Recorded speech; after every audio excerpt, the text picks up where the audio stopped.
Quisiera compartir unas reflexiones que estuve teniendo en este último tiempo. Hoy cuando volví a casa me decía Karina, pero vos ya venías pensando en esto, siempre. Estamos meditando y pensando en la palabra de Dios.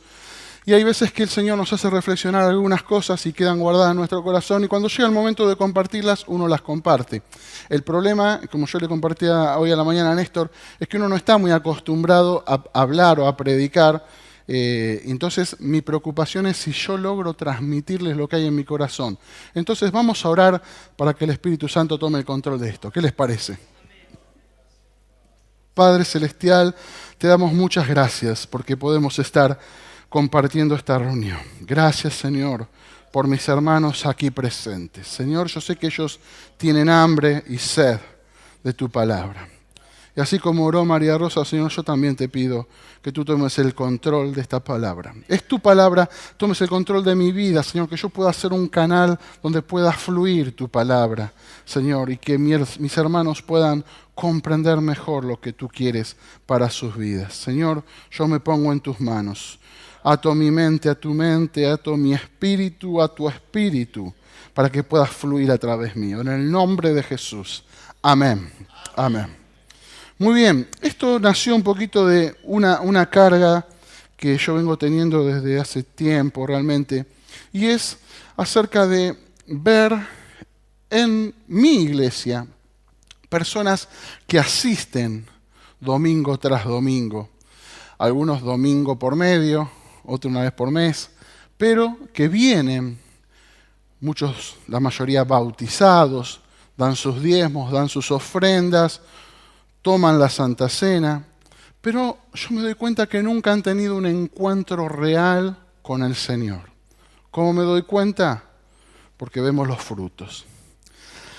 Y los frutos de arrepentimiento, nos dice la palabra de Dios, un arrepentimiento real. Jesús ya esto lo veía, y Él nos habla en su palabra, en el libro de Marcos, capítulo 4, versículo 3, acerca de la parábola del sembrador. Es una parábola muy conocida. Yo quisiera leerla rápidamente para refrescarla solamente. Jesús dijo, oíd, he aquí el sembrador salió a sembrar. Jesús hablaba muchas veces por parábolas. ¿Qué son las parábolas? Son traer verdades espirituales al campo físico, natural, con cosas cotidianas para que la gente pudiera entender con claridad de qué se les estaba hablando. Seguramente si Jesús hoy estuviese en el año 2016 con nosotros, no nos hablaría del sembrador que sale a sembrar, del árbol que da fruto, de la vid. Hablaría de otras cosas que para nosotros son más cotidianas, más de todos los días. Pero en esa época Jesús les hablaba de esto, por eso a veces tenemos que explicar un poquitito. Y al sembrar, dice, aconteció que una parte cayó junto al camino. Los sembradores tenían una bolsa y empezaban a desparramar semillas. Una parte cayó junto al camino. Vinieron las aves del cielo y se la comieron.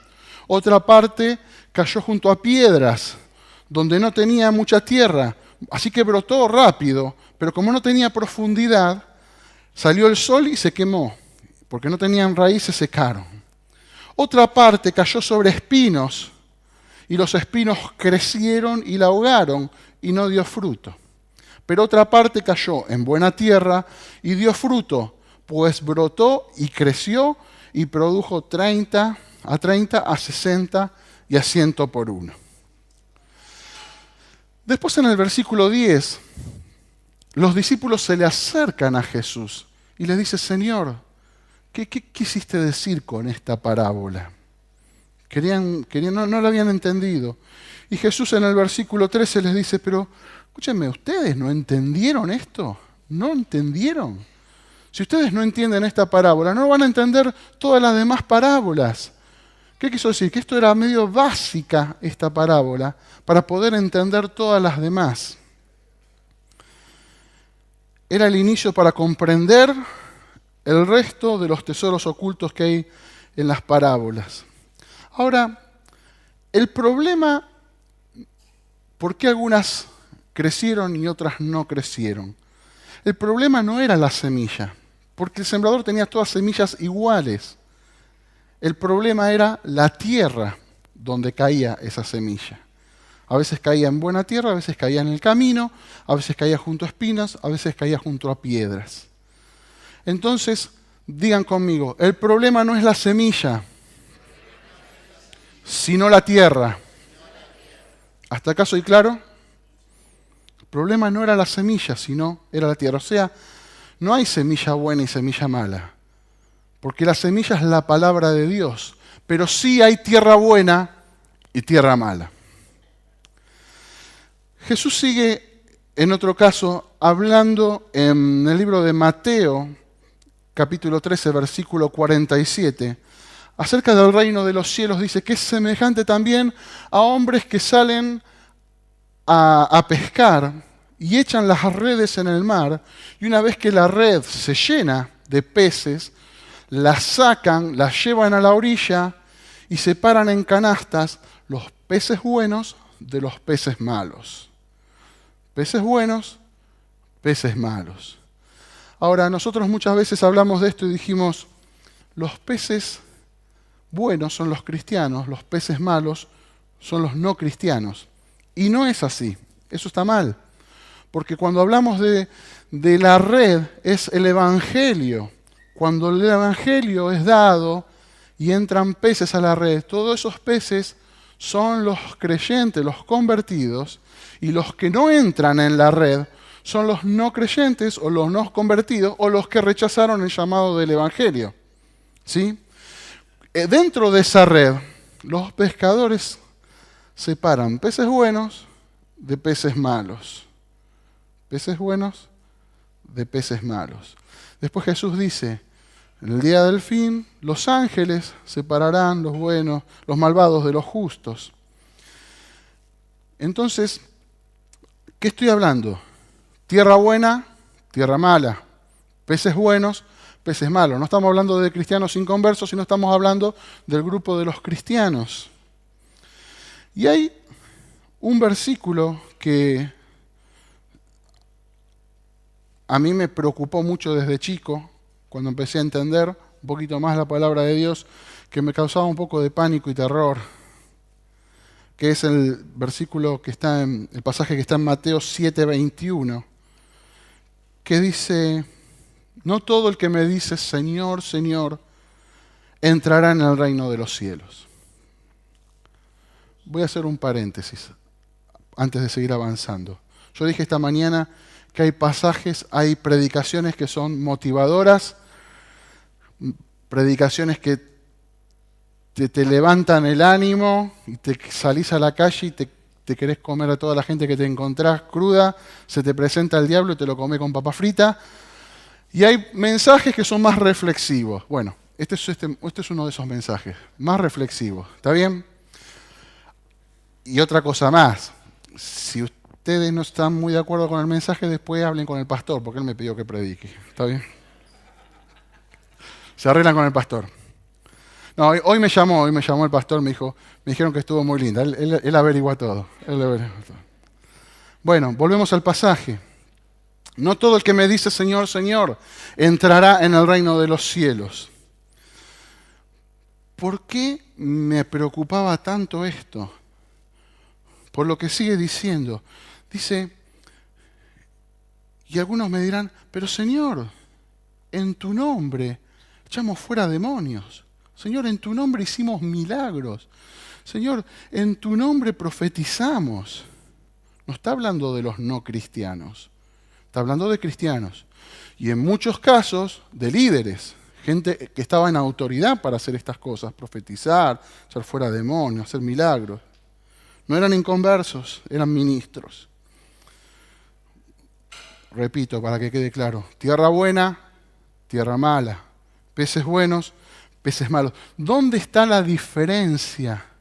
¿En dónde radica la diferencia? En el verdadero arrepentimiento.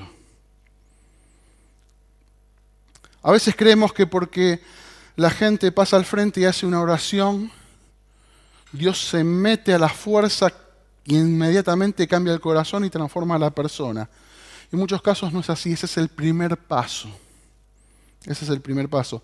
Hoy se entregaron unas personas a la mañana y yo después le decía a las personas que sabía que las habían traído, esas personas hay que hablarles, hay que orar por ellas, hay que instruirlas. Los primeros días son fundamentales porque esas personas son bebés espirituales.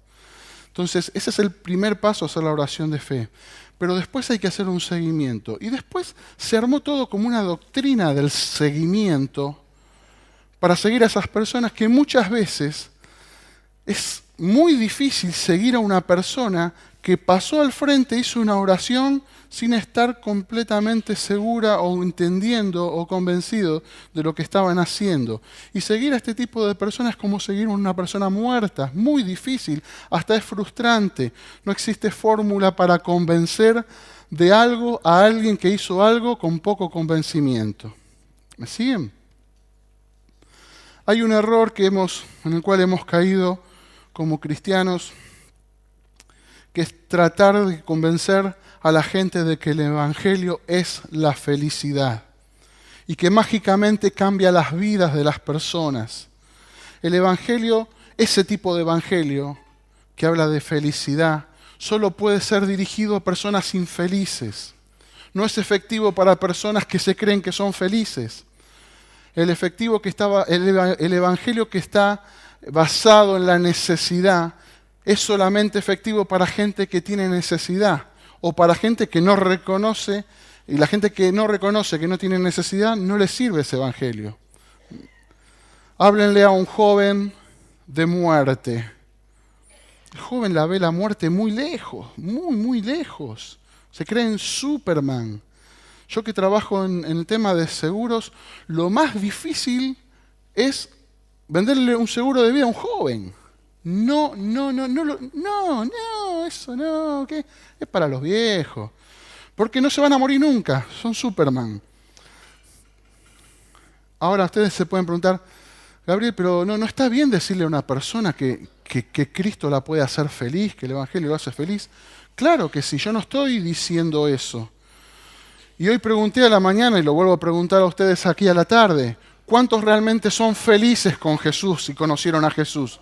¿Cuántos realmente? ¿De verdad? ¿De verdad, como dice el pastor, las dos manos? ¿De verdad son felices con Jesús?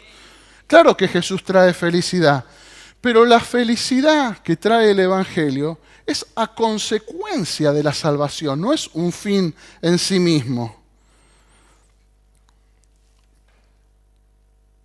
Si Dios nos llevara a viajar en el pasado, nos metería en la máquina del tiempo. A mí me gusta fabular estas cosas, ¿no? Porque están en la época de Jesús y caminar, son cosas lindas. Pero vamos a suponer que Él nos llevara en el tiempo a la calle Pasteur el día anterior al atentado a la AMIA. ¿Sí? El día anterior. Y te pone al frente de ese edificio y te dice, vos no podés interferir en el futuro de la gente, no podés interferir en los acontecimientos, no podés hacer absolutamente nada, excepto predicar el Evangelio. ¿Qué Evangelio le predicarías a esa gente que está entrando y saliendo del edificio a trabajar? ¿Jesús te puede hacer feliz? No sirve. Le tendrías que predicar, necesitas a Jesucristo urgente. No sabes cuándo vienen a buscar tu alma, no sabes lo que puede pasar el día de mañana. Necesitas a Jesucristo hoy. Entonces ahí cambian las prioridades y las formas de dar el mensaje del Evangelio. Yo estuve leyendo algunas estadísticas, porque uno me puede decir, pero es muy trágico lo que estás diciendo, este ejemplo es muy trágico. Miren, cada 24 horas, 150.000 personas mueren alrededor del mundo y entran a la eternidad, muchos de ellos sin haber conocido a un Salvador. Según la Organización Mundial de la Salud, 7.9 millones de víctimas el año pasado se llevó el cáncer. 7.2 millones de personas mueren por enfermedades del corazón. 1.5 millones de personas mueren en accidentes de tránsito cada año. ¿Qué estoy queriendo decir? Todos los días miles y miles mueren alrededor nuestro sin haber conocido de Jesús. El miércoles pasado, algunos adolescentes estuvieron en un congreso que se hizo de adolescentes, y yo siempre le pregunto a mi hija Julieta, ¿qué tal estuvo? ¿De qué hablaron? ¿Qué hicieron? Y me contó algo que realmente me impactó. Entre varios predicadores había un misionero de África. Este misionero de África no lo presentaron diciendo, acá está Gabriel la viuda. No, el nombre. No dijeron el apellido, porque en África son perseguidos y no podía darse a conocer el nombre de una persona que después iba a volver a África y por ahí la agarraban porque sabían que estaba predicando el Evangelio. No permitían sacarle fotos. Miren qué tremendo, hermanos, qué cosa tremenda. Y él dijo una cosa que me hizo así el corazón. Dijo, qué injusto que es que muchos escuchan hablar de Jesús 1, 2, 3, 4 veces y lo rechazan cuando hay miles y millones que se mueren sin haber conocido y ni haber escuchado una sola vez de Jesús. Hoy me olvidé de contarlo, pero se lo quiero contar a ustedes. Me decía Juli que ellos tienen en la escuela devocionales y devocionales de canto y qué sé yo. Y en esta semana pasada, creo que fue el jueves o el viernes, ella tuvo un devocional y vino a hablar un preceptor. Y les decía, chicos, ustedes vienen a este sótano a hacer los devocionales. Y parece, está todo re lindo, re bueno, pero parece que se estuviesen escondiendo. Y no se dan a conocer al resto de sus compañeros que están teniendo necesidad de Jesucristo. Y les hizo cerrar los ojos en un momento. Cierren los ojos, por favor. No hable nadie. ¿Qué escuchan? Le dijo. Entonces ellos estaban en silencio con los ojos cerrados, escuchaban pasar los vehículos por la calle, pero agudizando el oído empezaron a escuchar el murmullo de los chicos en el recreo. Y le dice, esos son sus amigos, sus compañeros, que no han conocido todavía a Jesús y se van al infierno. Y me decía Julieta que cuando estaba con los ojos cerrados, en un momento escuchó un grito de alguien, como de una chica, un grito desgarrador. Y cuando ella me dijo esto, yo sentí algo en mi corazón y le digo, ¿y qué era, Juli, ese grito? Me dice, no sé, papá, pero yo cuando terminamos, abrimos todos los ojos y terminó el devocional, yo hablé con mis compañeras y mis compañeros les dije, ¿escucharon ese grito? Y ninguno lo había escuchado. Yo le dije, Juli, el Espíritu Santo te estuvo mostrando la desesperación que hay en algunas personas que están clamando, algunos jóvenes que están clamando. Ustedes no saben las cosas que pasan con los jóvenes, con los chicos. Uno dice, es un colegio privado, un colegio que lindo, un colegio que habla la palabra de Dios. La necesidad que hay, la necesidad que hay. Ahora, hermanos, si nuestro mensaje no es lo suficientemente efectivo para que alguien que va a morir mañana o en unas horas en un accidente de tránsito pueda cambiar su vida, hay un problema en nuestro mensaje, en cómo nosotros lo expresamos. Porque Cristo vino a morir para que todos tengamos vida y vida en abundancia. ¿Cuántos dicen amén? El Evangelio es para todo el mundo. El Evangelio es para la persona que se está muriendo de hambre en Haití y para la persona que come los más ricos manjares todos los días. Es para la persona que no tiene ni siquiera para viajar en colectivo, como para el que tiene el auto más nuevo 0 kilómetros, para el rico y para el pobre, para el indigente y para el que no pasa necesidad. A veces equivocamos el mensaje. Hablamos solamente de la necesidad. Y necesidad siempre va a haber. Se suple una necesidad y vuelve a surgir otra. Y si no, la inventamos porque constantemente se producen necesidades. La Biblia dice La ley del Señor es perfecta y convierte el alma. La ley del Señor es perfecta y convierte el alma. Yo quiero hablarles un poquitito de ley. Uno de los errores de la iglesia moderna es que habló mucho de gracia y habló poco de ley. Me encanta la gracia y reflexiono mucho de la gracia, pero hablamos poco de la ley. ¿Qué pasa con la ley? La ley produce algunos efectos. Cuando sos confrontado a la ley, a la palabra de Dios, primero te muestra tu condición. Sos confrontado a la palabra de Dios como un espejo, te ves tal cual sos. Esa ley te condena. ¿Qué dice la palabra de Dios? La paga del pecado es muerte. Te confronta con tu realidad de que quebrantaste la ley de Dios. Si quebrantás la ley de Dios y la paga de esa es muerte, derechito al infierno. Te muestra que has pecado contra Dios, porque todo pecado es contra Dios. Y eso produce en tu vida convicción de pecado. Te das cuenta que sos pecador. Ahora, cuando te das cuenta que sos pecador, ¿qué haces? No podés permanecer indiferente, porque la palabra de Dios te confrontó y te dice, sos pecador. Empezás a preguntar y a buscar solución. Supónganse que yo soy un médico investigador y estoy investigando y descubro una enfermedad terminal que se está extendiendo cada vez más en el mundo. Suegritis crónica aguda. Hoy no lo dije porque estaba mi suegra. Una enfermedad que se extiende, pero es mortal. Es mortal. Entonces yo la descubro y digo, bueno, ¿qué hago? Esto, y hay un montón de gente infectada. Me doy cuenta que hay un montón de gente infectada. Me pongo a investigar, tengo que buscar la solución, la vacuna. Y empiezo a investigar, invierto dinero, invierto plata, invierto tiempo. Y no me alcanza, y no la descubro, y se empieza a morir gente. Y digo, ¿qué hago? Necesito más plata, pido prestado, no me dan, vendo el auto, vendo la casa, sigo investigando, la descubro.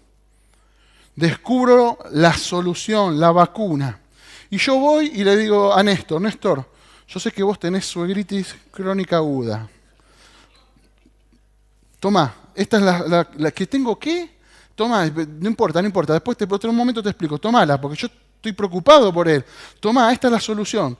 Pero, ¿cómo se...? Tomá. Bueno, él se va, porque no me quiere rechazar. Llega a casa y la esposa le dice, che, ¿qué te juntaste con Gaby? ¿Qué te dijo? No, me habló de una enfermedad rara que él dice que descubrió, qué sé yo, pero... y acá me dio la vacuna, pero... No sé, qué sé yo, no sé si esto será bueno, ¿no? Encima me dice que le costó todo, hasta vendió el auto, la casa, está medio loco. Nosotros a veces hacemos así, nos vemos en la desesperación de predicar el Evangelio y los queremos salvar y la gente no entiende nada.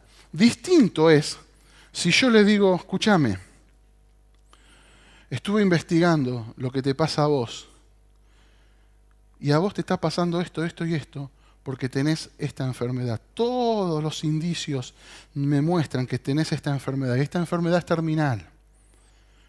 Ojo, tené cuidado, te vas a morir. Entonces se empieza a preocupar y dice, necesito algo, ¿qué hago? Le digo, no te hagas problema, yo tengo esta vacuna y esta vacuna te puede hacer salvar de esa situación. Él que va a decir, dámela, por favor, porque la necesito, ¿sí? ¿Dónde está la diferencia entre una cosa y otra? Otra cosa es que yo le fui a dar directamente la vacuna sin explicarle la situación que él tenía, y otra cosa es explicarle la situación real, y eso es confrontarse a la ley, a la palabra de Dios. Hermano, esto no lo podemos hacer nosotros solamente por hablar mucho. Esto se necesita oración. Por eso nosotros pedimos que cuando antes de invitar a alguien, antes de hablarle a alguien, oremos. Esto es una batalla espiritual. Hay dos reinos que están en puja por la vida y por el alma de una persona. Nosotros, si no, vamos a caer así como descolgados y esa gente va a estar indiferente porque no ha sido confrontado a la realidad de la palabra de Dios. ¿Me siguen? ¿Me siguen? Y esto crea frustración. Yo muchas veces he hablado con gente, he invitado, venía a la iglesia, ¿y para qué? ¿Qué sé yo? No hay necesidad. No hay necesidad de conversión.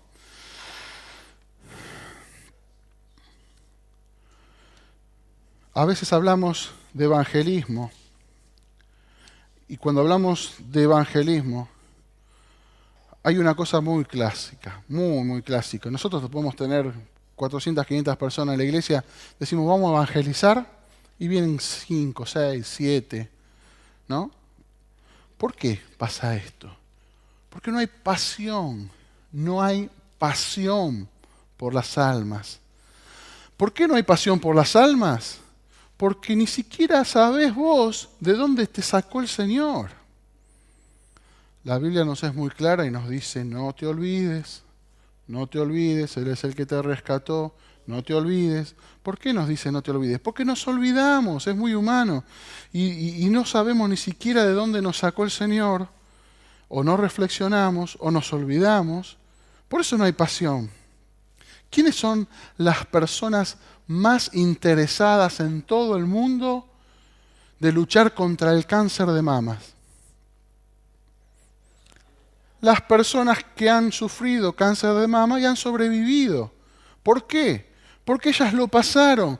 Crean fundaciones, salen en la televisión, en la radio y dicen, hacete los estudios, hacete los controles, no te dejes estar porque un simple bultito que no lo agarras a tiempo te puede causar la muerte, etcétera, etcétera, etcétera. Ahora, ¿cómo uno logra tener pasión? Atravesando el mismo dolor. La mayoría de los que estamos acá hemos sido librados del infierno. No nos olvidemos, debemos entender esto. Alguno puede decir, no, pero Gaby, sí, hasta ahí está todo bien, sí, qué sé yo, es un poquito incómodo el mensaje. Yo no tengo el llamado de evangelismo, hay evangelistas, hay gente que tiene ese llamado. Yo, déjame que hago los cursos bíblicos, uno puede ser maestro de escuela dominical, maestro de algún curso, toca la música, canto, pero eso es para otro. No, querido. Esto es para todos. Esto es para todos. El hablar en un ministerio, el ser líder, el tener un grupo, el cantar, el dirigir una reunión, el predicar, son todos ministerios hermosísimos que son para bendición del cuerpo de Cristo. Nada más. Pero todos hemos sido llamados a dar las buenas nuevas al resto de la gente. Fuimos salvados con un propósito. El arrepentimiento, como dije, tiene que ser vertical. El rey David dijo, Señor, he pecado contra ti. Todo pecado es contra Dios. El apóstol Pablo dice, si no fuera por la ley, nunca me hubiese dado cuenta de que yo estaba en pecado. La ley nos confronta a la realidad.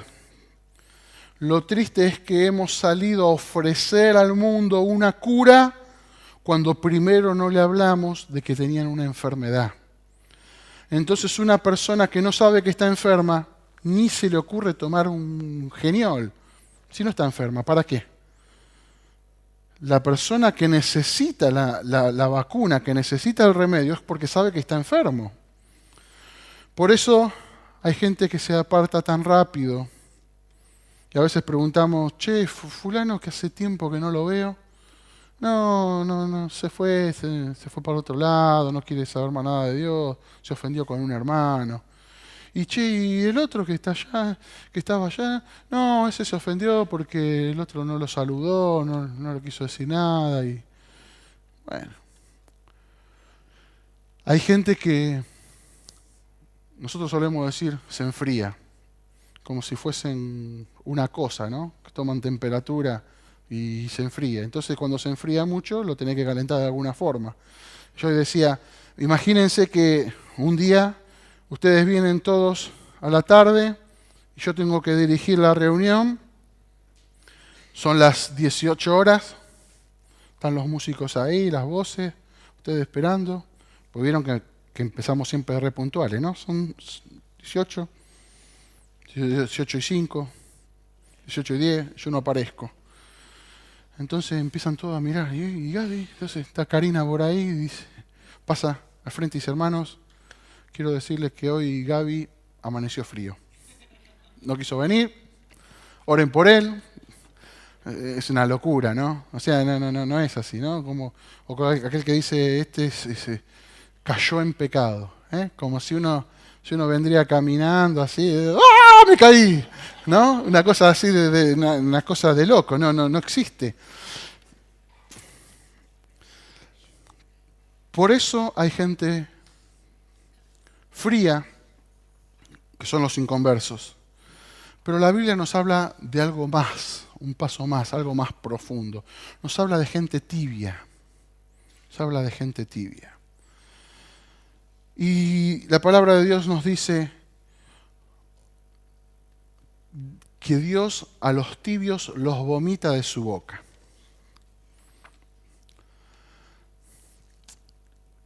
No es un mensaje popular, yo sé. Pero como dije hoy a la mañana, yo les digo esto porque los amo y quiero que ustedes reciban palabra, y una palabra que transforme, que los confronte a una realidad para cambiar. La palabra de Dios dice que a los tibios los vomitará de su boca. No les está hablando a los inconversos, les está hablando a los cristianos, porque para que algo sea vomitado, primero tuvo que estar en el estómago, del estómago pasar a la boca y de la boca salir afuera. Los inconversos, los no cristianos, no están en Dios. Los cristianos sí estamos en Dios. Entonces, para ser vomitados tienen que ser cristianos tibios. Ahora, Dios dice, ojalá fuera frío o caliente, pero no tibio. Ahora, frío, dije, ojalá, prefiere los fríos y no los tibios. ¿Por qué? Porque el frío tiene posibilidad de en algún momento recapacitar, como el hijo pródigo, decir, Señor, te necesito. Convertirse, creer, ser transformado. El caliente ya está, ha entendido la salvación de Dios y está pila con Dios y avanza. Pero el tibio es descartado por Dios. En la iglesia hay muchos falsos convertidos. Tierra buena, tierra mala. Peces buenos, peces malos. ¿Estoy diciendo que el cristiano no peca más?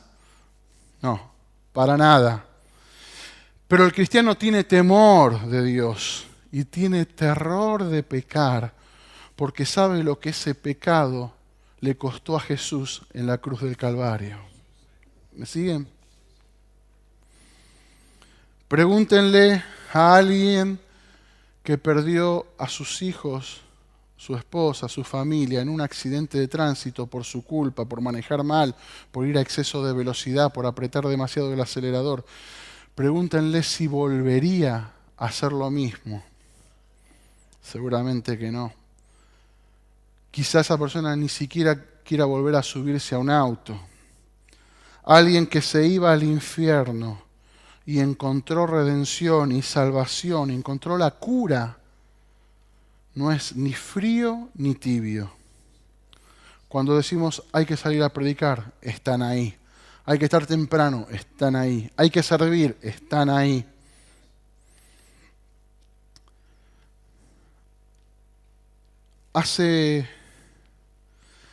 La Biblia nos cuenta de que una vez hubo guerra entre los filisteos y el pueblo de Israel.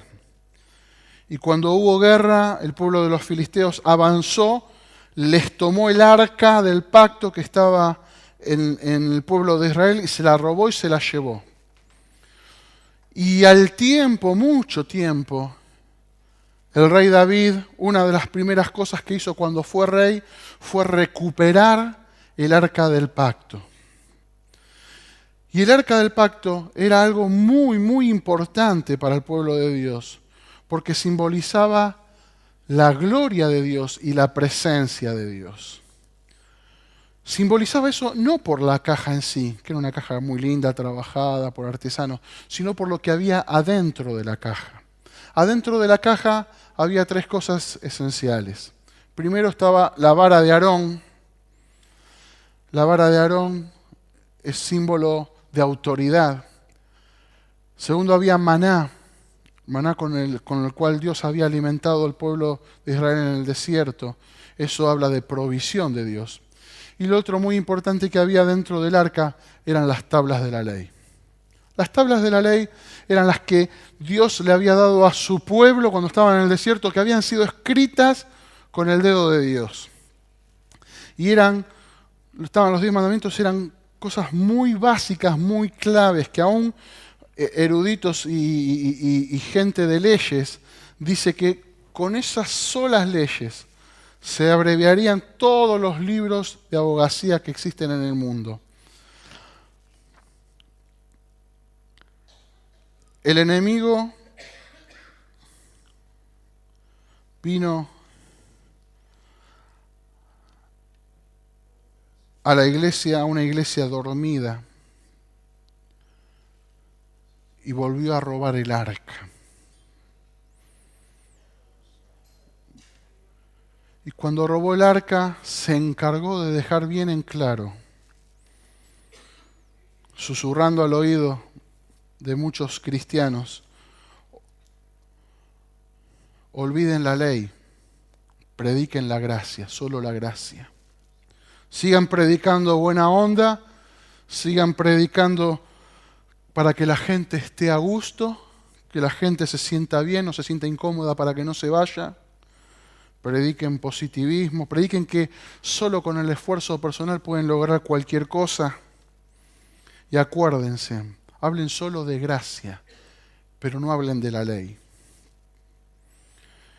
Como dije esta mañana, el diablo tiene mucha paciencia y experiencia de tratar con el ser humano, y él no se preocupa si ahora no ve resultados.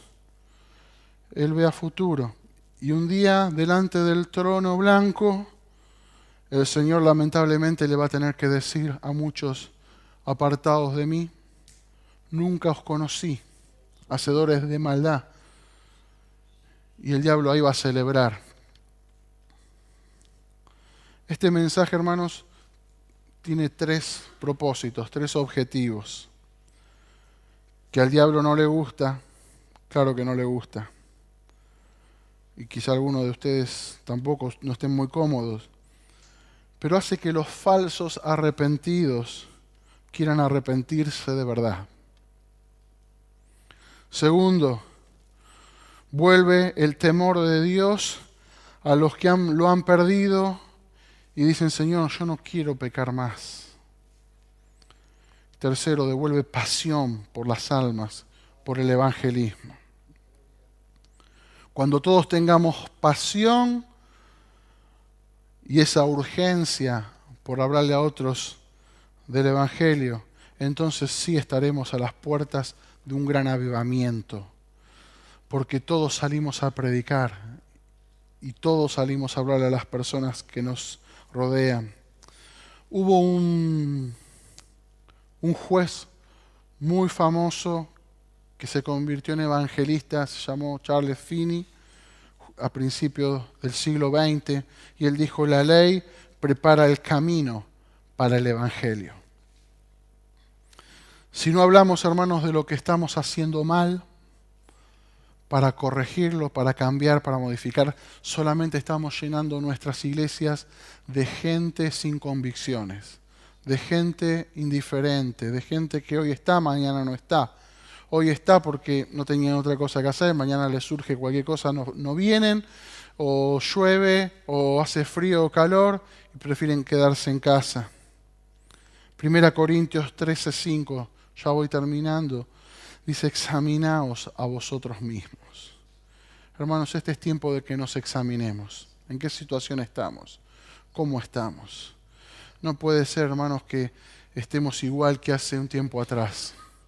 No hemos crecido. No puede ser que estemos igual que hace un mes atrás. No podríamos estar ni siquiera igual que hace una semana atrás. Y la preocupación es que dentro de 2 o 3 meses nos volvemos a preguntar y estamos igual. No estamos creciendo. examinémonos a nosotros mismos. Hermanos, nos robaron el arca. Recuperémosla. En la ley nos habla la palabra de Dios y nos confronta la realidad. Miren, solamente con el primer mandamiento, no tendrás dioses ajenos delante de ti. Solamente con el primero. ¿Cuántas cosas ponemos antes que Dios? ¿Cuántas cosas? Nuestra familia a veces, nuestra esposa, nuestros hijos, nuestro trabajo, el dinero. Si tenemos dinero estamos tranquilos, si no tenemos dinero perdemos la paz. El dinero es tu Dios. ¿Cuántas cosas a veces ponemos antes? Solamente con el primer mandamiento. Ni hablemos de todo, porque podríamos desarrollar todo, eso es otro mensaje más. Cuando ves todo lo que transgredís día a día, sos confrontado a la palabra de Dios, te das cuenta de que necesitas la sangre de Jesucristo para que te haga libre. Pero Dios nos da la cura. Dios nos da la cura de esa enfermedad. Y dice la palabra de Dios que Él nos amó tanto, que dio a su Hijo unigénito, para que todo aquel que en Él crea no se pierda, sino que tenga vida eterna. Entonces ahí decís, gracias Señor, yo estaba enfermo, terminal de muerte, pero tengo la cura. Señor, ¿qué puedo hacer yo para pagarte por esta cura? Dios te dice, no hay forma de que puedas pagar esto. No hay forma. No hay forma que puedas pagar el sacrificio de mi Hijo Jesús. Pero ¿sabes qué? Te voy a pedir un favor. Sí, Señor, por supuesto, lo que quieras. Andá y hablale a otros de que vos estabas muerto y ahora tenés vida. Que te ibas al infierno y ahora tenés vida eterna.